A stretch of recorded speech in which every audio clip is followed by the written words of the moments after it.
นั้นอยากถึงขอบครองอยากจับจอมเป็นคู่ฟ้าลำวง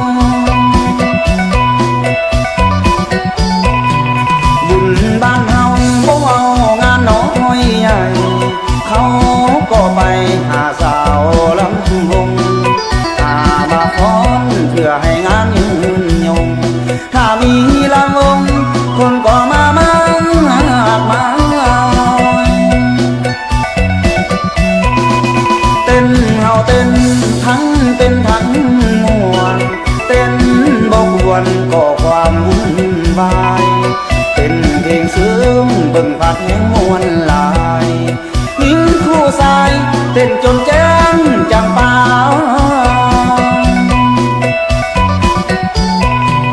สาวลำวงก็เต้นไปฟ้อนไปเป็นมือใหม่จนฟ้าใสสว่างตอนเลิกงานเราจะต้องแยกทางคิดถึงนานเด้ผู้สาวลำวง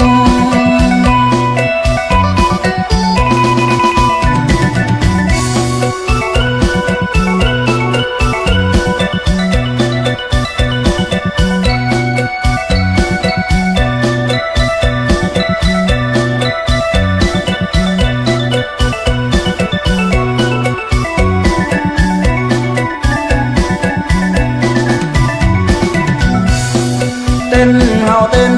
ทั้งเต้นทั้งมวนเต้นบ่ควรก่อความวุ่นวายเต้นเพลงซึ้งเบิ่งผัดแห่งมวลลายหญิงคู่สายเต้นจนแจ้งจังป่า